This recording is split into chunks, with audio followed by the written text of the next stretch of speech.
All right, so we're good. Thanks everyone for joining today's Fireside call. We'll be talking about a lot of startup stuff today. Just to give a brief introduction of what today's topic is about. So with all of the Orion projects and the QLC projects happening, a lot of you are working on really interesting startup problems, but you also probably have your own startups or startup concepts that you might be interested in working on in the future. And so, the whole concept of starting a startup is to figure out the right problem to solve. A large enough problem where you know that you're the right person or you have the right team to solve that particular problem with a solution. And so, going with that process, you'd probably build your own product, find your first customers. But I mean, at the end of the day, you need to ask yourself the questions: how do you find a problem that it's annoying enough for people to actually pay for the solution? And most importantly, how large can this problem and solution potentially be? And so we're very lucky to have today startup mentor and accelerator program manager Chi-Kai Huang. He's going to be sharing his experience on what makes a great startup business idea. He's worked with over hundreds of teams across Asia on, developing, building, crystallizing their startup ideas to become real businesses. And he's also had a lot of experience in, running businesses in his background as well.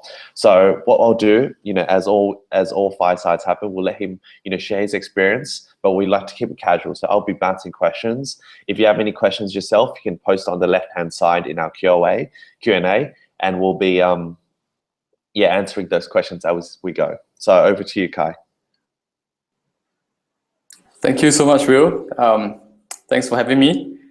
Hi, everyone. I'm Kai from JFDI. So, and just a disclaimer, I'm doing this talk for the very first time, and it's super raw.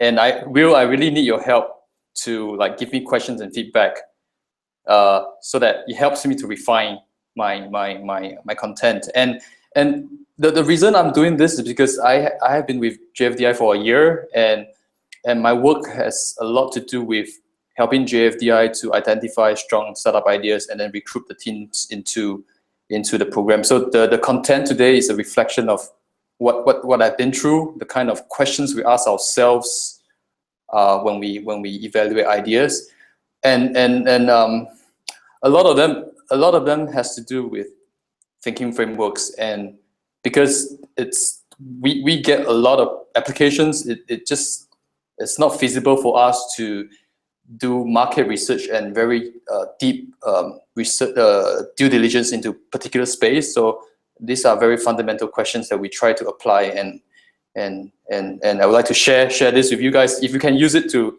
evaluate ideas, I hope you can use it to evaluate your own ideas as well. And another thing to note is the guidelines that I'm providing. It's more relevant to people who wants to build a startup that's supposed to be venture fundable. That means you're thinking about creating high impact and you need venture funding. And there's one kind of entrepreneurship, right? And then you have another kind of entrepreneurship where you call it lifestyle entrepreneurship, where you focus on quality of life. You keep it small but profitable, and then the founders get paid very well, and that's fine as well. But because I work for JFDI, so my angle, my perspective will be coming from how venture fundable the idea is. So don't get upset if it doesn't apply to you. I mean, but it might help as well. Okay. So before I start, any question from you, Will? So I guess just to provide a bit of context for everyone on the call. So the whole point of being an accelerator mentor and an accelerator project manager is they're trying to pick the cream of the crop, those startup ideas that have strong global impact, but also really strong co-founders who can take it to the next level. And at the end of the day, it's not just the idea; it comes down to execution. Kai, why don't you share a bit more about the background of JFDI very lightly, and what type of high level, what type of businesses you like to bring on, or what type of businesses that you look out for? In general, we look out for a few things. One is the kind of team that we really like is when we see that the founders has a very strong, authentic connection to the idea. That means this makes them the best team to execute the idea. There's some kind of domain expertise. They are working on something that's non-obvious to most people. So that's one. Another one would be someone working on something that's very authentic to Asia. So you and when you do that, you don't face the competition from the Silicon Valley or from Europe, and then there's some kind of defensibility.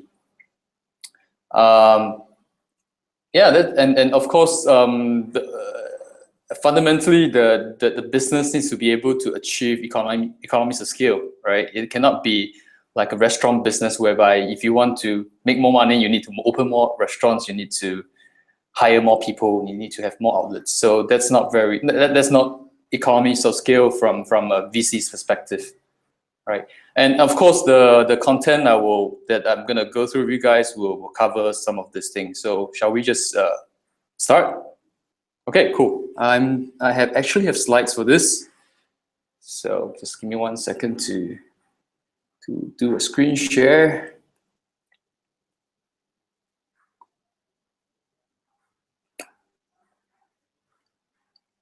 All right. So, Will, can you see my screen? Can you see this? Can you see the slides? Yeah, we can see it. Cool. Okay, so so the title of the presentation is slightly different from what Will had, right? Because I think that it's not so much about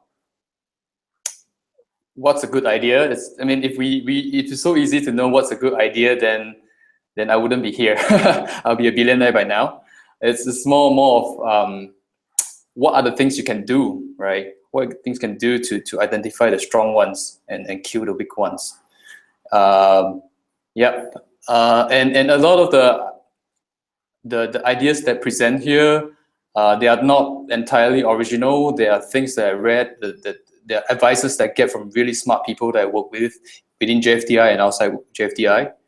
Okay, so I have 10 points to present today. So some of them are kind of counterintuitive.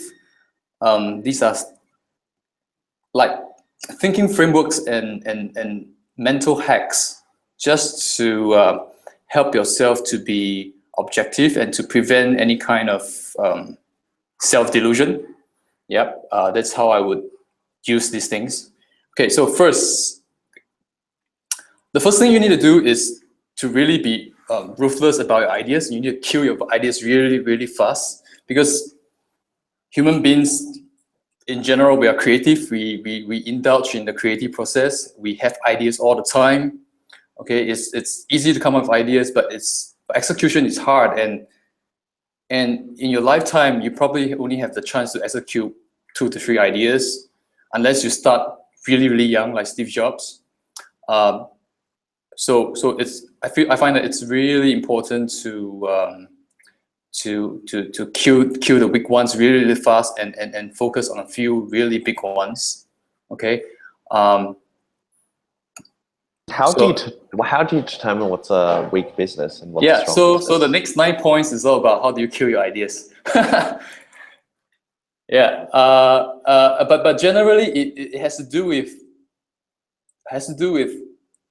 imagine yourself as an investor. What are the reasons for you to say no? So you think about the reasons to say no instead of thinking about the reasons to say yes. And you keep doing that, like with all your ideas. So in a way you have to be persistent, because you have to keep testing new ideas. But in a way you have to be very flexible. When you feel that it's not good enough, just let it go and move on. Is there like a benchmark or a time frame that we can?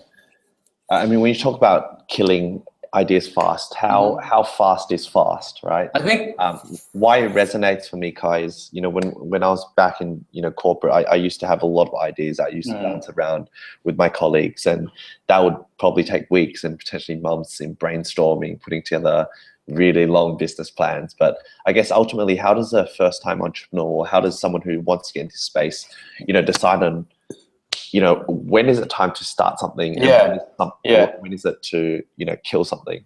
Okay, so the time frame question depends on which stage you are at. Right today, I think I'm focusing on ideation stage, even before you try to do customer discovery. I know last week you guys spoke about customer discovery, right? So this is like even before you start thinking about how you're going to validate your idea. So I would say for every idea, don't even spend more than 1 hour thinking about it. That would have saved me a lot of time. Yeah. Okay. So thanks for raising that up. So this is for ideation stage, when you are trying to decide which idea should you even try to discover and validate, right? Okay. So the first thing is to ask who pays for the product. I mean, a lot of times it's very easy to know who's the user, and very easy to think, oh, how nice it is if we can have this thing for this kind of user. But a lot of times the ideas has to do with optimizing the experience of a user, but it doesn't answer who is going to pay. So once you ask yourself this question, then it's very easy to just give up an idea, because you find that it's really hard to get people to pay. And this is where a lot of confusion happens for very new startup founders, where they confuse the difference between the user and the customer. A good example would be cat food. When you sell cat food, the cat is the user and the cat owner is the customer. So just be very clear about who's going to pay, who's likely to pay. And a lot of times once you are this too good. Okay, so that's first question to ask. Next. So I have a question about the paying customer. How does it affect? Just a bit of context. A lot of our QLC customer candidates, they either helping out a business or about to start, marketing for their own individual company. When it talks about identifying who pays, what does it actually mean in terms of rolling out the marketing, rolling out the product features? Does that mean you need to build it towards the paying customer, or like how do you find a balance between users and paying customers? What's the difference? Are they the same thing? And if not, when they're not the same thing, does that mean you need to solely focus on the paying customer rather than the user of the product? In this case, the cat. Yeah. First of all, it helps if you are able to understand whether your business is a multi-sided platform or just a single-sided product. It gets confusing when it's multi-sided, right? So if it's very straightforward, then usually the confusion happens when it turns out to be a multi-sided. The confusion usually happens when it's actually a multi-sided platform, but the founder is not aware. And if there's this clarity that, okay, it's gonna be a multi-sided platform, just like let's say Facebook, the users don't pay, it's the advertisers who pays, then I find that it's very important that the next stage of validation, where you do the problem interview and customer discovery, you are focused on prospecting interviews with the advertisers instead of users who are just using some social networking site for fun. Does it answer the question? Yeah, that's actually really interesting. It actually provides a lot more focus rather than thinking about anyone and everyone who could potentially use your product. Let me give you another example. The other day, I was on a bus, and the bus was approaching the bus stop, and then I saw a poor kid, I think a student, running towards the bus stop trying to catch the bus. And then I could see it from very far, but he couldn't run fast enough to reach the bus stop. And then the bus just drive past the bus stop without stopping. And then I was like, well, wouldn't it be nice if there's an app for the kid to hit a button, and then the bus stop will have a signal to show that's visible for the bus driver, and then the bus driver will stop, and then the kid can come up to the bus. And then you ask yourself, who's going to pay for that? Is the bus company going to pay for that? I don't think so. Like, they don't really care. I mean, the kid can just wait for the next bus, right?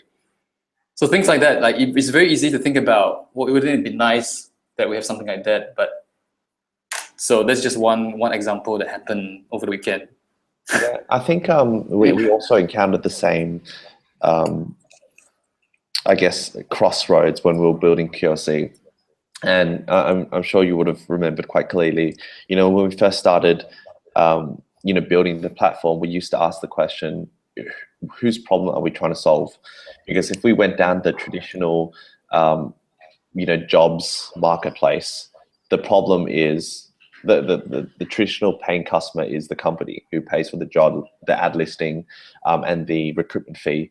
But why we felt so strongly about charging the candidate is that at the end of the day, the candidate was facing the quarter life crisis, and the candidate actually needed a lot more support, which ended up becoming training, becoming the mentorship, Firesides. It became the projects they can get involved in.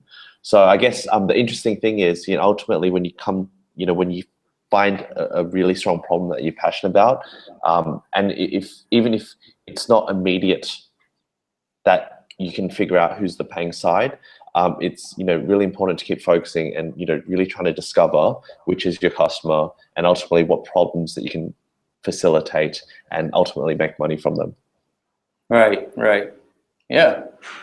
Cool. So should we? So I'll move on to the next point. So the third point is to think contrarian. It's easy to be different, definitely easy, but it's very hard to be different and right at the same time. So, and I think a way to test whether you are different and right at the same time is to, let's say you have an idea, and then you try to identify the smartest friend you know, right? And then you go talk to him and tell him about this idea. Okay, so if he disagrees with you, thinks it's a bad idea, and you know exactly why he disagrees, probably because there's something that you know that he doesn't know, then it's a pretty strong idea. Does it make sense? Sorry, can you repeat that again? Not paying attention, right? So, okay, this one is a bit, if you have an idea, right, you go to a very smart friend, you approach a very smart people, the smartest person you know, and then you tell him the idea. Okay, so there are two conditions. One, if this person tells you that your idea is bad, he doesn't agree that it's a good idea, it's a really bad idea, and you know exactly why he disagrees with you, then it's a very strong idea. Because it's probably because you know something, you have some informational advantage, you have some insight that he's not aware of. That's why he thinks that it's a bad idea. Is this a subjective approach? As in, like, because when you determine who's the smartest person or who has the most industry insight, how can you actually apply is this like a very quick and dirty test that you can do, or should you be very careful with how you apply this question to whoever might be interested in hearing about your idea? I think you can just you shouldn't try so hard to approach someone who is very familiar with the industry. Just talk to someone in general who's really smart, an average person who's very smart, who's very analytical, very logical, someone who can break things down, and just try this test and then see what feedback you get, and then see if you can convince yourself why is he saying no? Is it because there's something I know that he's not aware of? Can you give me an example? Give us a few examples of how that will work. Okay, I got this idea from what's the name? The CEO of LinkedIn. Shit, I can't remember his name. Hoffman. Yeah. This is one of the things that he suggests. And if I really have to think of an example, it would be maybe one startup from the previous batch. There's this Indian startup called First Ride, right? They have this idea that basically the startup is trying to help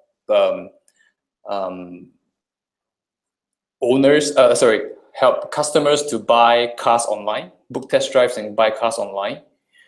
And they're trying to streamline the sales process for car dealers. And I just couldn't understand why a car dealer wouldn't try to do this themselves. Why do you need another person, another company to build a platform to help customers to book test drives and sell cars online, right? It's a pretty obvious idea, like it's just e-commerce for cars, right? And so I didn't quite, I just don't get it, and I don't see why it worked. And the insight was that, and then I found out that the truth is that car dealers, they hate to sell cars. They prefer to make money from servicings or distributing or helping to finance the cars. They make more money from there. So this is like something that an average person would not know. If you're not in the car distribution industry, you will never know, right? I guess what it comes down to is essentially how much industry insight you have. Because if everyone can identify the same pain point, for example, I hate, I can't find good restaurants or brunch spots on the weekend. Therefore, I'm going to build a food app. That means the majority of, the market already knows that this problem is a genuine problem, and therefore the competition is high, and it's really hard to break into, as an early stage business. But what you're saying, Kai, is if you know that someone's going to say, no, it's a shit idea, it's probably because they don't understand the insight that you have. Yeah. That's a really good point. Yeah. And I think the same can be applied to how Airbnb started, right? Mark Anderson himself says that the number one silly idea is to have a stranger staying in your house, and the number two craziest idea is to you staying in a stranger's house, and that's Airbnb. Nobody think that it's gonna work, and they probably knew something that's really painful for a specific kind of travelers. They need affordable accommodation, and they are contrarian and they're right. So that's another classic example. Even Mark Anderson couldn't believe that this would work. Do you think there's a lot of these type of contrarian ideas in Southeast Asia? I mean, you see a lot of innovation coming. Not a lot, because to be honest, there are a lot of clones in Southeast Asia. A lot of e-commerce, a lot of marketplace, So this is quite hard to come by. How do you start thinking, how do you have that contrarian frame of mind? What would your recommendation be for those looking to, think about how they can, go against the tide and build a business that is unique to the market? I think you kind of brought it up just now already. Like let's say you're really passionate about certain industry. The way to create impact and the way to be good at it doesn't mean that you have to start your own startup. Perhaps just work for the industry leader first, learn from there, see the industry yourself, get into the game. That's one obvious way. And then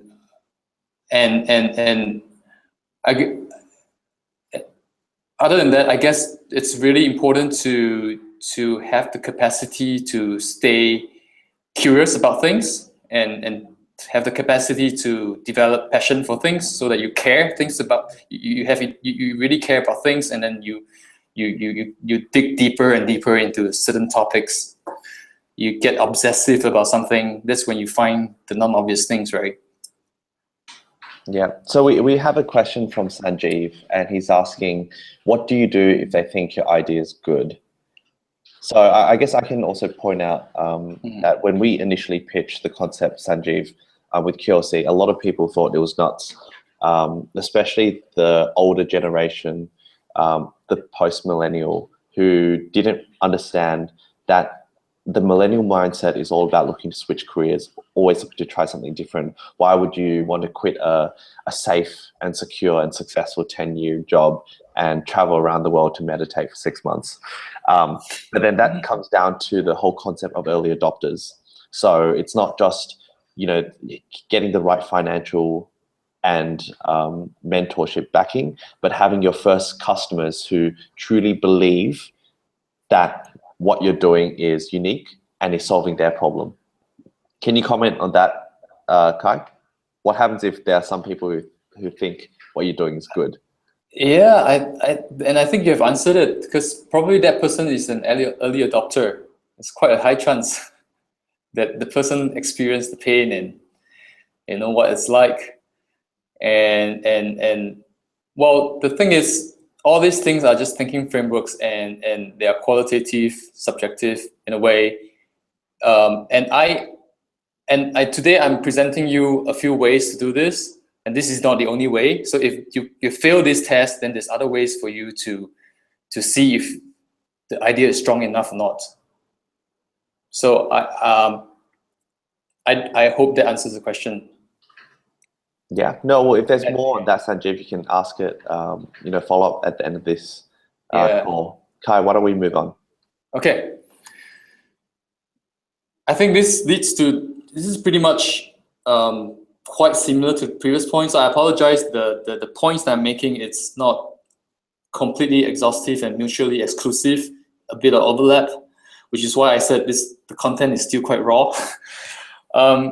So first of all, we have to aim to solve very non-obvious problems. The reason is that if the problem is obvious, it would have been solved already, right? And the fact is, what we observe at JFDI, because we have startups pitching to us all the time, every week, every month, over the past few years.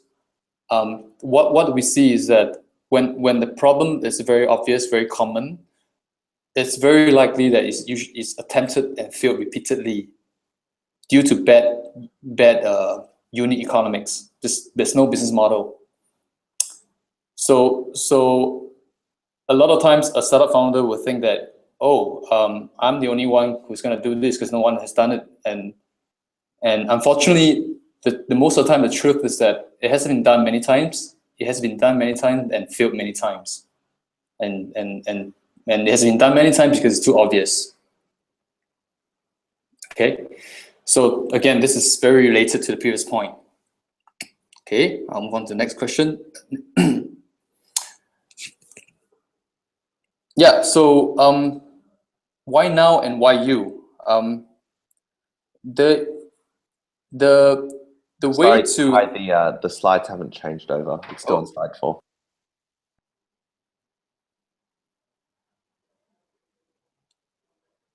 I think I made the numbering wrong. This should be point number 6, but it's showing 8. Are you able to see? All good. Keep going. Okay. The question to ask is why now and why you? So this basically, to answer this question, you can try to imagine that you go back in time for about 5 years, and then you ask yourself, would this idea work 5 years ago?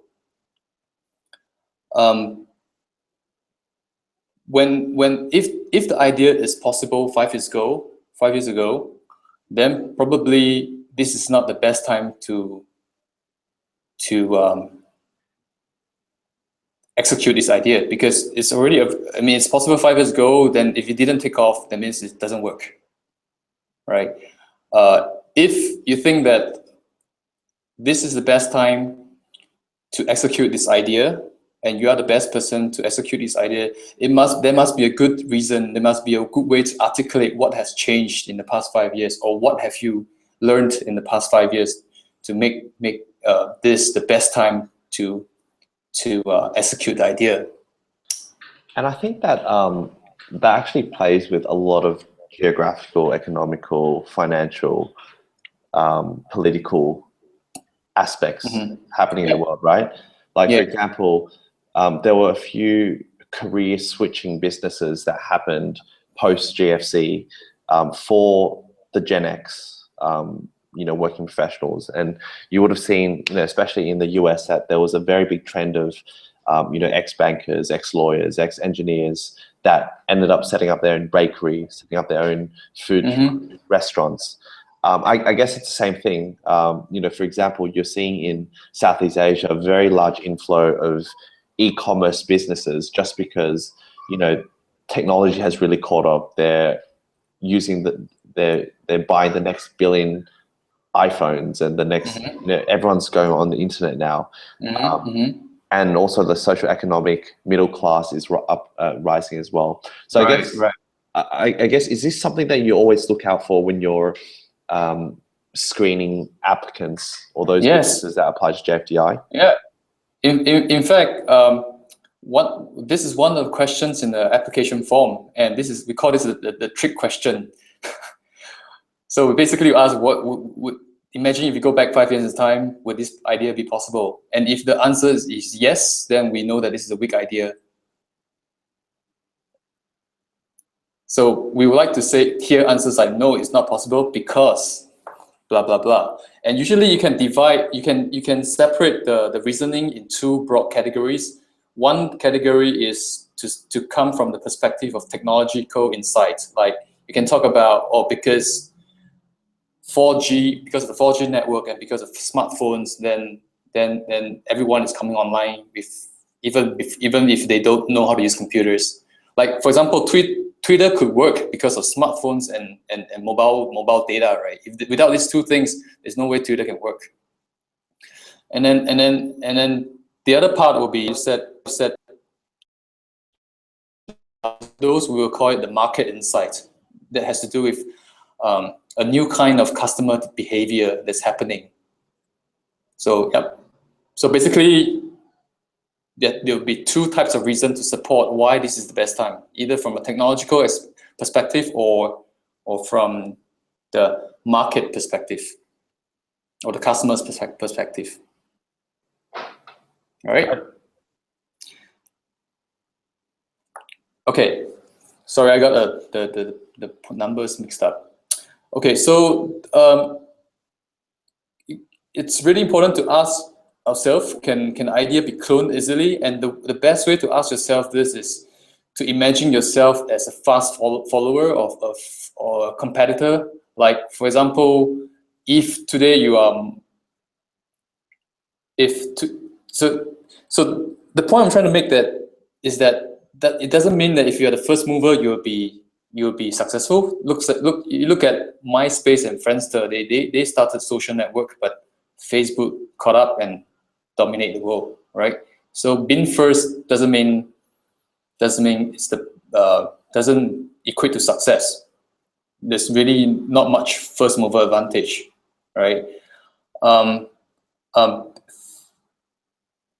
So it helps it's easier to answer this question if you can imagine yourself as a competitor.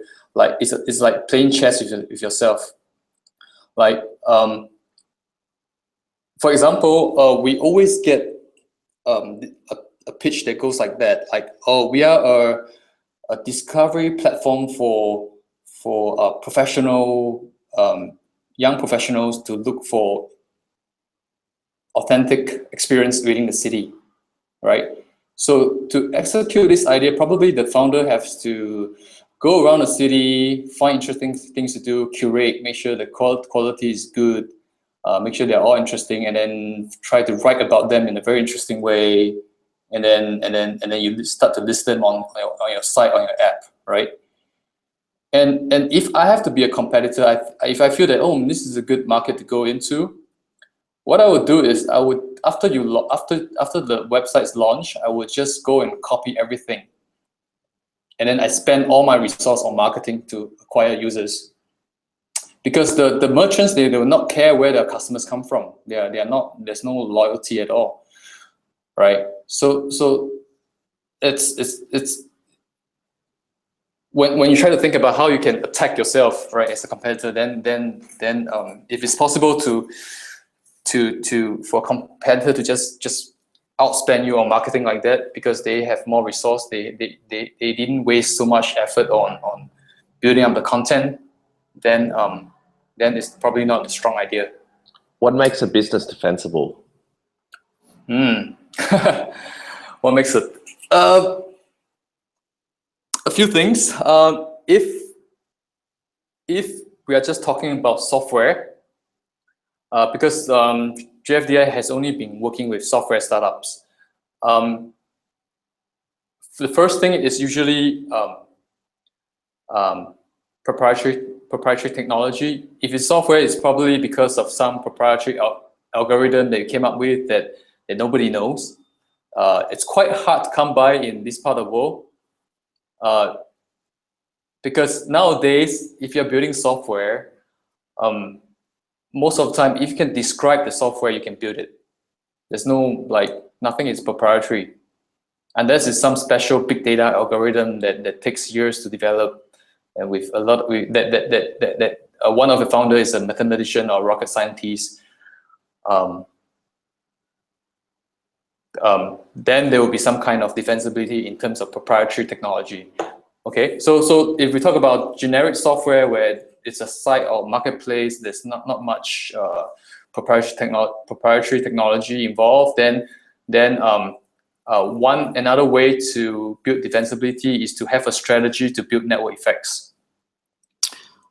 Meaning, like, there must be a reason why the more user you have, then the more valuable your network becomes, the more valuable your platform becomes, and then you just become the biggest player. Or there must be a strategy for you to build stickiness in the product. Meaning, the more the user use the product, the more they depend on you. There's very high switching costs for the user. A good example would be LinkedIn, right? So where your network is what makes it valuable, and all the groups and all the the information and the data that captures not only yourself but your colleagues is what draws you back on a daily basis. Yeah. And it's kind of sticky in a way because as you develop your profile on LinkedIn, you build relationship with people start giving you testimonials, and these testimonials makes it very sticky for you, right? Because it's going to be hard for you to build the profile somewhere else again. So in a way, it's sticky. Usually sticky product, stickiness comes from the perception that the value of the product increases over time. Like let's say if you have, let's say a new restaurant has opened near your house. In the first week, the value is very high. You get really excited, and then you go eat it like maybe once a week. But after a while, you get used to the food. It's not so tasty anymore, and then you start to go there only once a month, and then eventually go there once a year. Assuming that they don't change the menu, so the perception of value drops over time, right? And then there's the products whereby the perception of value stays constant. That's when you subscribe to newspaper. Like every day you get new content, and the value is always the same. And then there's products whereby the value increases over time. This would be things like Evernote or Dropbox. The more data you store in them, the more you depend on the product, which is why the value of perception increases over time. And it's this kind of product that's really sticky and really defensible. All right. Okay, next. Ask yourself who's the incumbent for the idea that you want to pursue, right? And why can't they do the same thing? It's really important to understand why the incumbent can't do the same thing. And this is a hard question, but for you to understand this idea, this thinking framework is to consider Dropbox. Why Dropbox is more successful than iCloud? Will, do you know? No. Okay, so So the reason that Dropbox is more successful than iCloud is because it's cross-platform. It supports both Android and iPhone and on the web. And and if you look at iCloud, the way Apple looks at how they should be successful in iCloud is to say, we just need more people to buy iPhones. They're not going to make it cross-platform, because if they make it cross-platform, then it's kind of shooting themselves in their own foot, right? It's like, oh, we don't think we can have the majority share in the handphone business. That's why we should do cross-platform. So there's a very strong reason why iCloud will not be cross-platform, which is why Dropbox is better now, because it supports both kind of users. Same thing applies to WhatsApp. It's better than iMessage because it's cross-platform. Is that a really good way to identify really good business ideas as well? Because it sounds like if you can find a sole platform product like iMessage, for example, and realize that other the Androids or Blackberries have their own messaging system, and then you build your own umbrella layer on top of that. That's a pretty sound strategy if you could find that trend. Sorry, just the same thing, because here put on the short version. Maybe 1 hour give you. Yeah, I started at 7. I'm doing a phone call. Okay, then my 8 o'clock give you. Yeah. Because it's not I on this call, because they set the rule already. I don't know everybody's new thing. How you don't be offended. I can use that. Sorry. No, I will take. Sorry, that was the facility manager. Okay, yeah, I think that's usually a very good way to think about it, but it's not the only way to think about cross-platform. But we must be able to articulate a reason why the incumbent will not do the same thing. Another simple example would be in Singapore there's Red Mart, right? It's a very Can you explain a bit more? We have a few guys outside of Singapore, so why don't you explain a bit more about Red Mart is a very, very successful online grocery site in Singapore, and I think they're expanding like to Hong Kong soon or something like that. And the reason they are really successful is because the incumbents, the existing supermarkets, it's very unlikely for them to go into the online grocery space, because all these senior managers of the different outlets, they're gonna think that, oh, if we have an online grocery, then it's gonna affect our sales. They are afraid to disrupt themselves. So there's this inertia to prevent them from the incumbents from going online, because they're afraid that the online store is going to take over the sales for the whole island and everyone is affected. So I guess it's another interesting way looking at the mentality of the company, brick and mortar companies and taking it online. Good call. Yeah. Okay, so those are the few examples I can give to just help you understand why sometimes the incumbents can't do the same thing. Yep. And a lot of the next thing is about who are we disrupting. Like a lot of startup founders would say that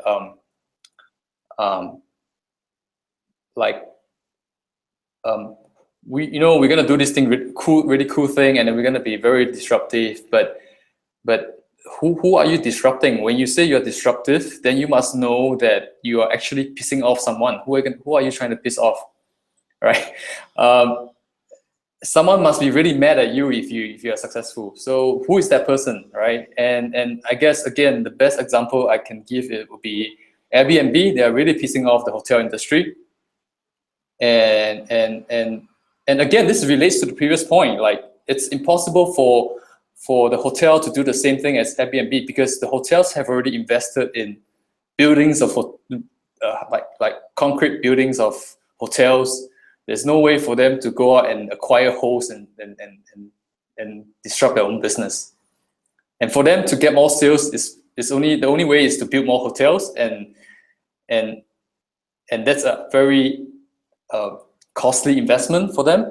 So they can only focus on how do I fill up my rooms, my existing rooms, you know. So they can't do the same thing, which is why Airbnb is so successful. And another example would be Uber. Uber is definitely like disrupting the taxi industry or the transport industry in general. Yep.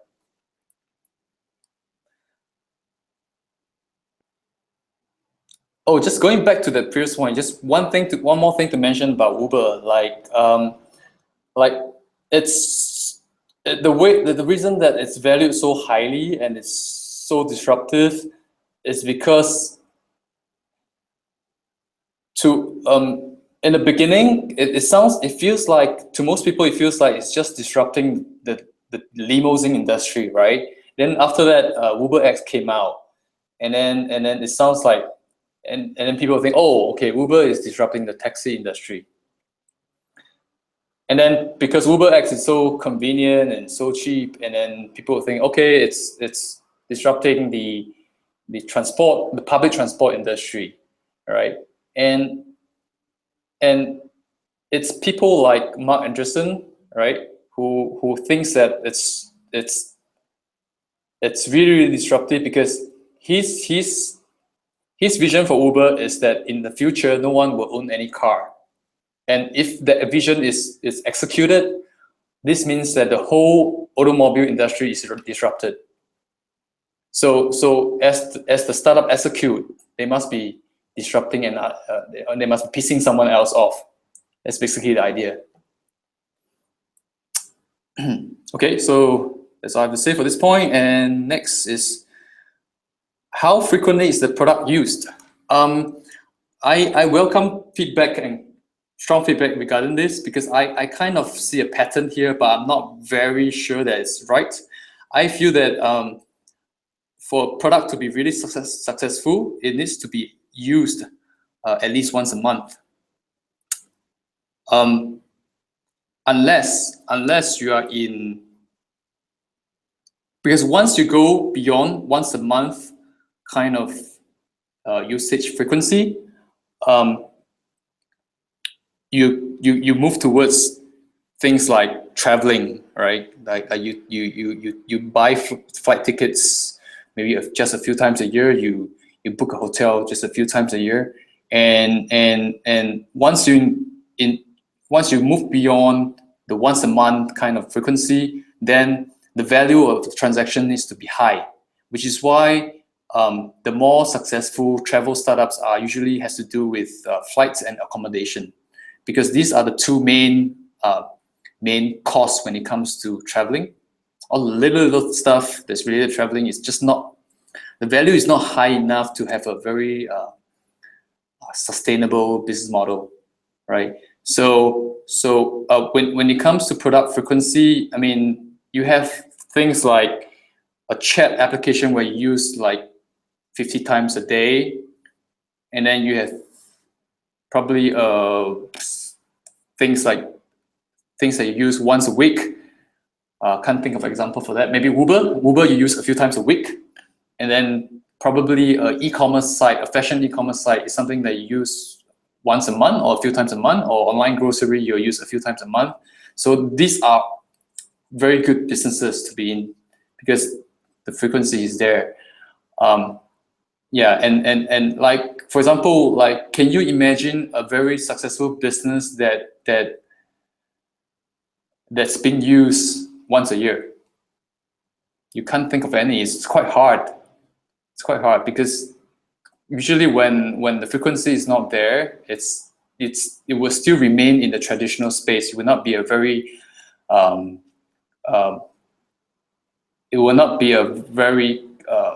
it will not become a very hyper growth, very impactful startup.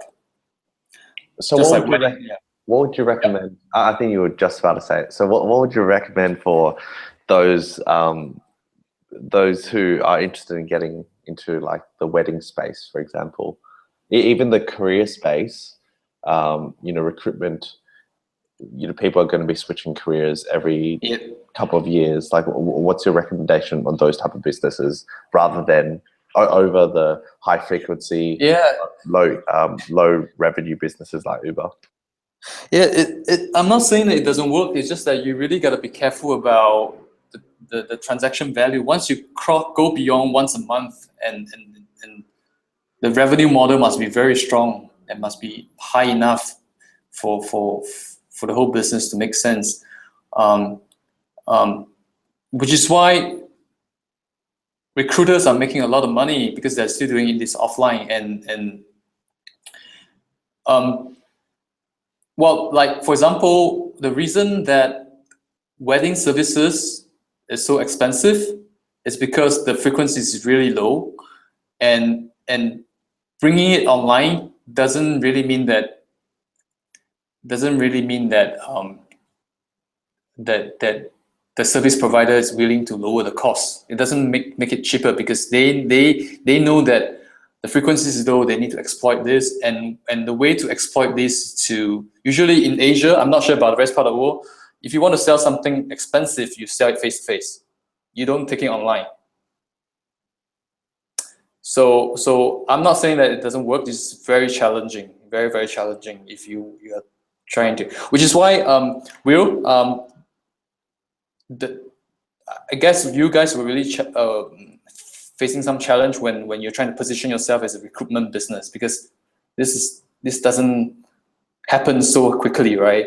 And I guess you guys are really doing the right thing to have very short courses that people can do it like every month and things like that. Like every week there's some kind of engagement with your audience. But even if it's not about transaction, there needs to be a frequent engagement. Yeah, that's actually a really good point. Yeah. I remember having a chat with you in the beginning about the whole, how often do people switch jobs, and how can we find the right job at the right time for which they would take that leap of faith and move abroad.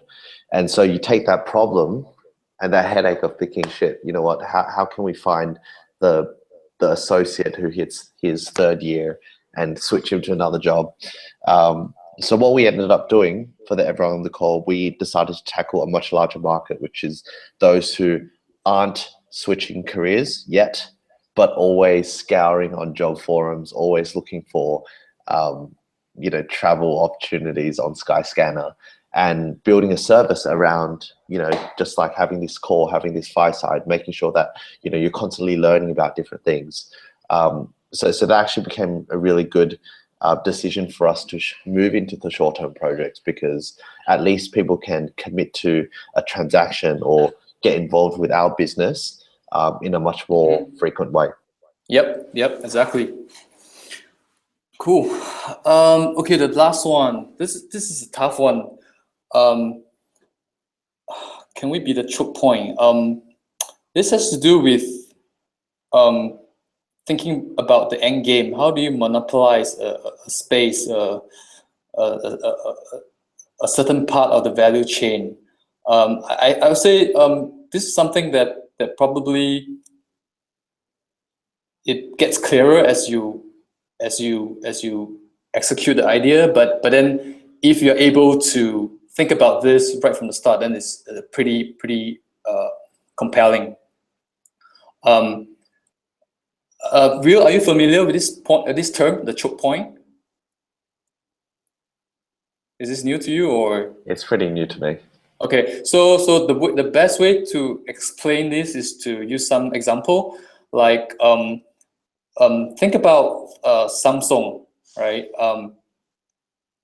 Most of us know Samsung as a maker for consumer electronics, right? And what Samsung is really good at is they look at a piece of product, right? Let's say that the smartphone, and they think about what's the most critical component of the smartphone, and then they become really good at it. In a way that they become the service, that they become the manufacturer for that specific component. So one component that they're really good at is the SSD memory inside the phone. Like, even though they don't have the global market share for smartphones, but they have the global market share for the SSD. Like, even Apple is using their SSD. So in that way, they kind of control the most critical component of a product, and that's like the choke point. So even though they are competing with other smartphone makers, but even if they don't go into the smartphone business, they can still make a lot of money because they are the source for the ultimate source for the SSD drive, SSD memory. Would this choke point concept be more focused on hardware? Can it be applied to software? Possible. Like recently, I read an article about Adobe trying to sell stock photos within their design tools, and that looks to me like the pattern of trying to be the choke point, because now when they have monopolized the creative design tools, they are the best person to sell anything that's related to design, like photos and whatnot. So now you can actually buy stock photos within Adobe. And so back to the hardware example, another thing is the compressor in the fridge. Again, Samsung makes the best compressor for fridge. Even though they have their own fridge, they are still providing the compressor to all the fridge makers. So this is why Samsung is so powerful. And back to the software example again. Recently, there's another one I can think about. You know, there's this service called Unroll.me. Have you heard of it? No. What do they do? Okay, so basically it's a service that consolidates all your newsletter subscription into one email digest, and they present it in a Pinterest manner, very very beautiful. So instead of getting like 20 newsletters in your inbox every day, they consolidate it into one email, and they present it. They give an overview, a thumbnail of all the newsletter. That's really really beautiful. So to give you an overview what you are getting today, and then you can decide whether you want to read any of those newsletters or not. I see it as a choke point because it's like a newsletter of newsletters, and the way they monetize is to show a big banner advertisement at the top. Right. So instead of looking at the advertisement for each newsletter, now I only look at one. That's by them, and everything else I don't see it. Does it make sense to you? Yeah, that does make sense. If I may, I can share my screen so you can show us what choke point what it looks like. actually do.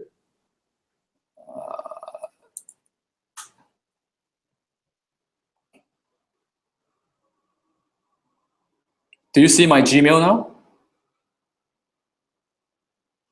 Yep. So this is what it looks like when it's called Unroll.me. So basically, you see this giant advertisement here at the top, all right, and then you have all these newsletters that becomes a thumbnail, and then I don't see any of the advertisements within each newsletter. So by right, actually in Crunchbase, there should be some advertisement.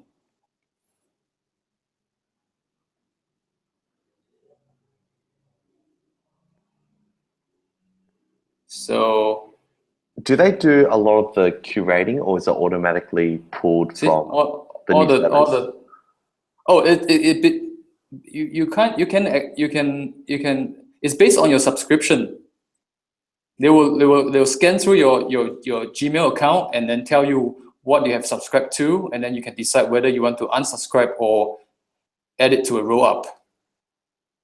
When you say you add it to a So they even take away the pain point of having to add what you're subscribing. Do you just log in with your Gmail and then it pulls out all the subscriptions? Yeah, it's pretty cool. That's cool.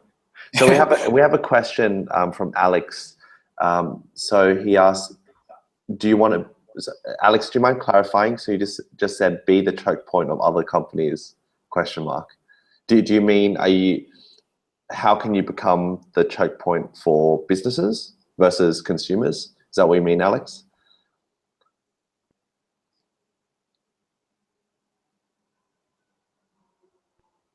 Well, we're waiting for Alex to follow up with that. So can you share a bit more about how you can identify choke point opportunities?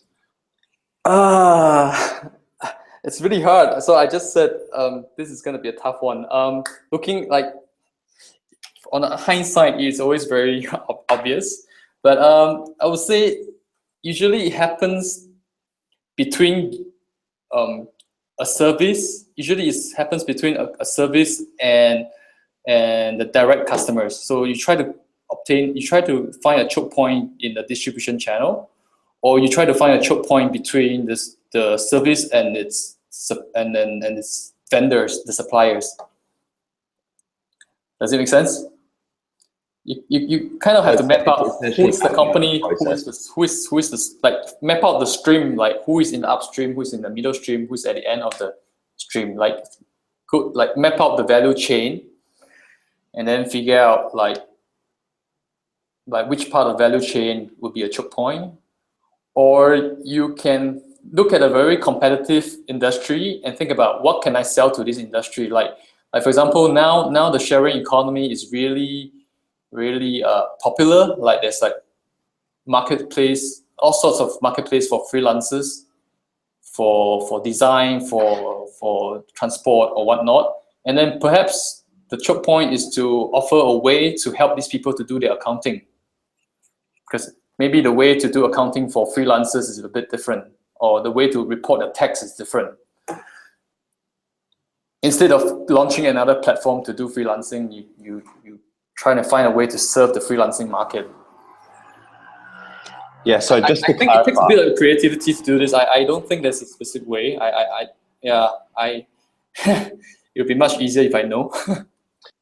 Just to answer Alex's question, so he was indeed talking about the other company's choke point.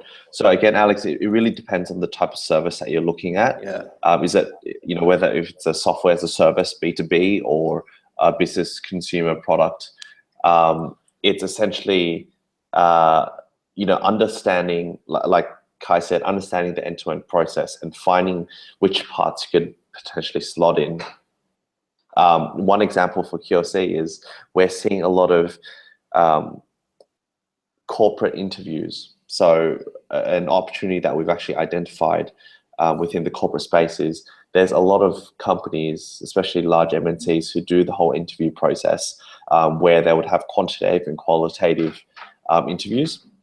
What that means is it's a very quick and dirty way for them to screen candidates, but it doesn't really allow them to share their culture and really trying to understand the working style and working capability of the candidate.